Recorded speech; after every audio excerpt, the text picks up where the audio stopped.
que são orientações globais e locais?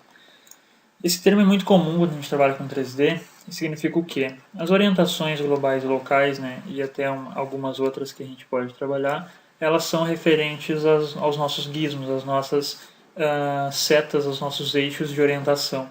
Então, os eixos que eu sempre tenho quando eu trabalho com 3D é o eixo X, Y e Z. Então, no caso, o Z é o azulzinho, o Y é o verde e o X é o vermelho aqui no Blender. Então, quando eu movimento esse cubo, por exemplo, no eixo Y global, significa que eu estou correndo ele nessa direção aqui. Se eu quiser correr ele no eixo X global, eu corro ele nessa direção. Ok? Quando eu altero, aqui embaixo, quando eu altero o meu orientador aqui, dos meus eixos, né, do global para o local, significa que eu estou alterando a maneira que eu quero trabalhar com esse objeto aqui. Nesse caso, eu ainda tenho as setas, né, os nossos eixos, os meus eixos aqui, para o mesmo lado. Eu tenho eles na mesma orientação do global. Então, qual que é a diferença? A diferença é quando eu começo a manipular esse objeto.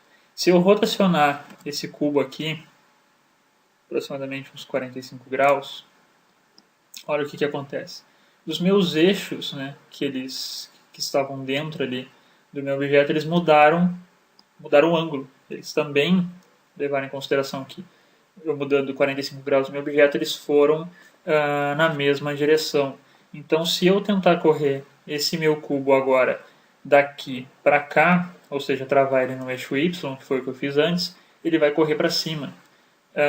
Então, para que eu consiga correr o meu cubo daqui para lá, eu tenho que voltar à orientação global. A orientação global ela vai marcar sempre pelo grid, né? Pela minha área global do Blender, pelas minhas orientações do meu plano cartesiano do Blender. Então, é assim que a gente trabalha. Às vezes, em determinado momento, é mais interessante que eu trabalhe com ele no global, às vezes mais interessante que eu trabalhe com ele no local. E eu tenho outras opções aqui, um pouco mais específicas, que a gente vai abordar mais para frente.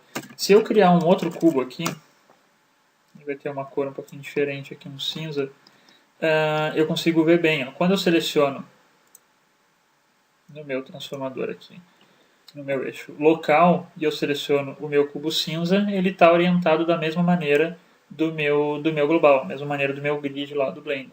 Quando eu seleciono esse primeiro cubo que eu já tinha, ele tem ó, o meu plano aqui, os meus planos inclinados. Então essa basicamente é a diferença entre os dois.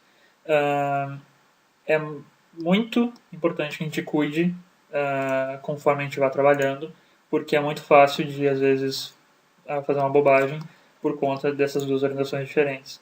Eu posso utilizar a tecla de atalho para fazer esse tipo de orientação.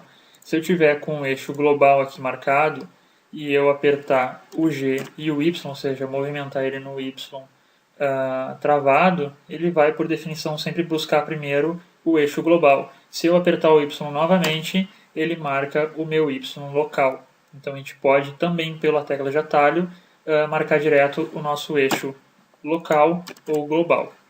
Global é sempre o padrão dele, ele sempre vai buscar primeiro o padrão, né, o global, e depois se eu apertar o Y novamente, ele vai pelo local.